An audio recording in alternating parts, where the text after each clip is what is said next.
وَيَعْبُدُونَ مِن دُونِ اللَّهِ، اور یہ عبادت کرتے ہیں اللہ کے سوا ان ہستیوں کی، مَا لَا يَضُرُّهُمْ وَلَا يَنْفَعُهُمْ، جو نہ انہیں کوئی نقصان دے سکتی ہیں نہ کوئی نفع۔ اچھا، فوراً جب آپ توحید کے اوپر آیات پڑھیں تو یہ کہتے ہیں نہیں ہم نے تو کبھی کسی بابے کی عبادت کی نہیں، دیکھیں جی ہم تو اللہ کا بندہ ہی مانتے ہیں۔ اگلا حصہ چھوڑ دیتے ہیں۔ اللہ تعالیٰ نفی صرف عبادت کے اعتبار سے نہیں کر رہا، بلکہ یہ بھی کر رہا ہے کہ یہ ہستیاں نہ کسی کو نقصان دے سکتی ہیں نہ نفع۔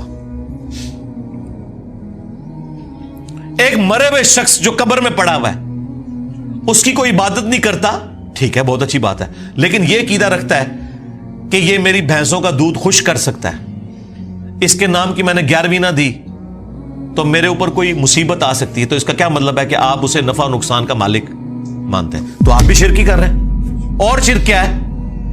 آدھی آیت لیتے ہو کہ ہم تو جی عبادت تو کوئی نہیں کرتے، اللہ نے تو عبادت کرنے والوں کی نفی کی ہے۔ سرکار ساتھ ذکر کیا ہے ما لا يضرهم ولا ينفعهم، جو ہستیاں نہ انہیں نقصان دے سکتی ہیں نہ نفع دے سکتی ہیں۔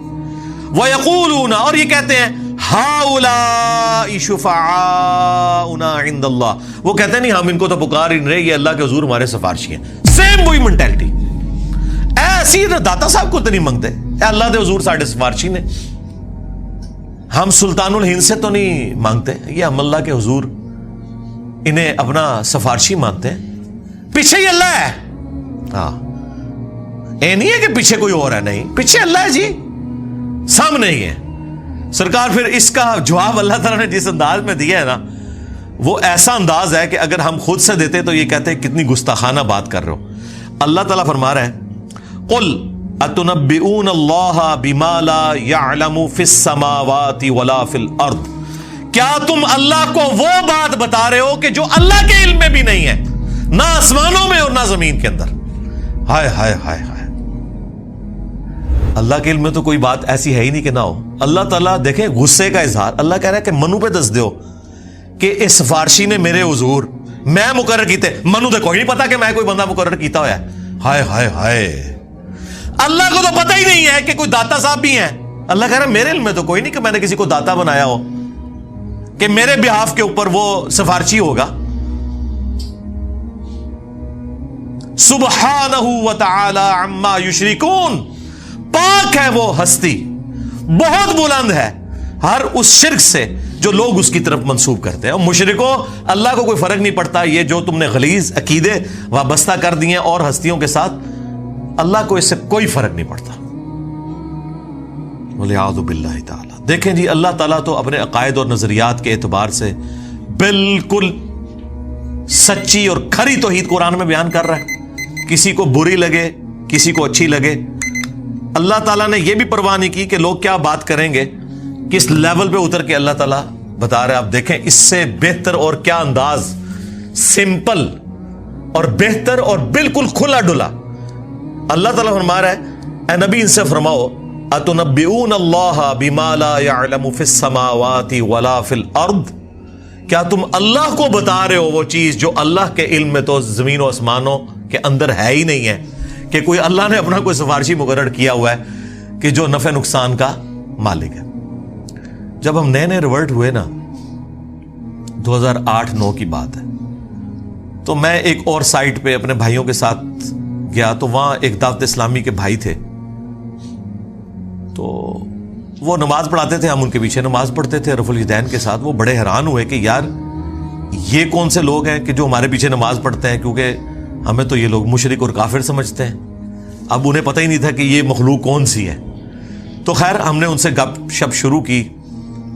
کچھ عرصے بعد انہوں نے کہا جی آپ ہمارے گھر آئیں، چائے پلائیں آپ کو، اور وہ یہ چاہ رہے تھے کہ ہم دعوت رکھیں، اور ہم چاہ رہے تھے ہم ان کے سامنے دعوت رکھیں۔ ہم ان کے گھر چلے گئے جی، انہوں نے وہاں سے جال حق نکالی۔ اب جال حق تو میں اس وقت پڑھتا تھا جب میری داڑھی بھی نہیں نکلی ہوئی تھی، 94 کے اندر FSE میں، اس میں جتنی چکر بازیاں دی گئی ہیں غیر اللہ سے پکارنے کے لیے، مدد مانگنے کے لیے، وہ ساری تو ہمارے علم میں تھی۔ تو وہ کہنے لگا آپ کو ہم پہ اعتراض کیا ہے؟ تو میں نے ان کو یہی آیات پیش کی کہ بھائی آپ کا جو عقیدہ ہے نا مرے ہوئے لوگوں کے بارے میں، ظاہری اس باب میں تو آپ کافر سے بھی مدد لیں، وَتَعَاوَنُوا عَلَى الْبِرِّ وَالتَّقْوَى وَلَا تَعَاوَنُوا عَلَى الْإِثْمِ وَالْعُدْوَانِ، نیکی پرہیزگاری کے کاموں میں ایک دوسرے کی مدد کرو، برائی میں الگ رہو. لیکن جو دعا ہے یہ صرف اللہ کے ساتھ خاص ہے. ایاک نعبد و ایاک نستعین.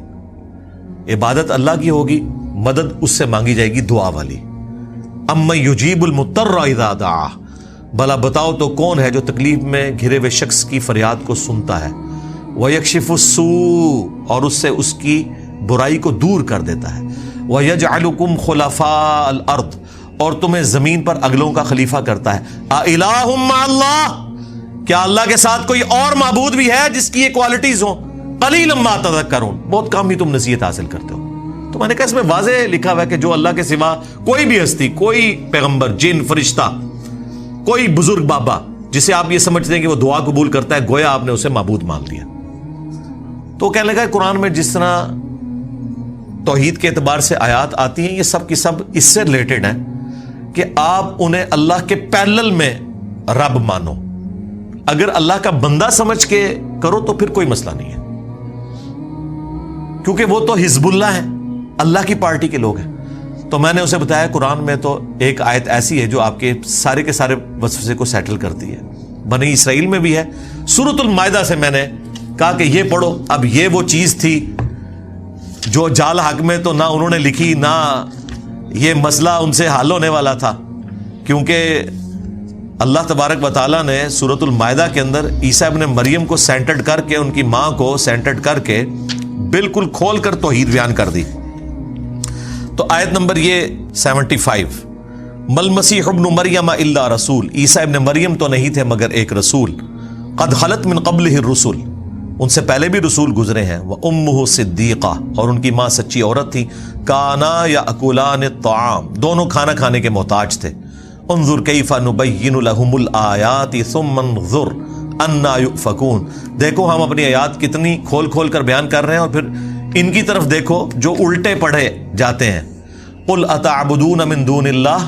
اے نبی تم فرماؤ کیا تم اللہ کے سوا ان ہستیوں کی عبادت کرتے ہو؟ ایک تو من دون اللہ انہیں کہہ دیا جو یہ کہتے ہیں جی بتوں کے بارے میں. یہاں عیسیٰ ابن مریم اور ان کی والدہ کو من دون اللہ کہا. کیا ان کی عبادت کرتے ہو؟ تو کہنے لگا دیکھیں نا جی ہم تو عبادت نہیں کرتے، ہم انہیں اللہ کا بندہ مانتے. میں نے کہا نال لکھے ہے ما لا یملک لکم ضرا ولا نفع. جو نہ تمہارے نقصان کے مالک ہیں نہ نفع کے. واللہ هو السمیع العلیم. اور اللہ ہی سننے والا علم ہے. میں نے کہا پچھلے حصے کو چھوڑ دے. اللہ نے کہا کہ عیسیٰ ان کی ماں نہ تمہارے نفع کے مالک نہ نقصان کے. تو شیخ عبد القادر جیلانی تھے، شے ہی کوئی نہیں عیسیٰ کے جیسا، ہے ہی کوئی نہیں. تیرا عبد القادر جیلانی تھے، شے ہی کوئی نہیں. مریم جیسا ہے ہی کوئی نہیں. تیری رابعہ بصریہ تھے، شے ہی کوئی نہیں. اگر وہ نفع نقصان کے مالک نہیں ہے لے جاؤ اپنے باپے. سبحانک اللہم و بحمدک اشہد ان لا الہ الا انت استغفرک و اتوب الیک وما علینا الا البلاغ المبین. جزاکم اللہ خیرا.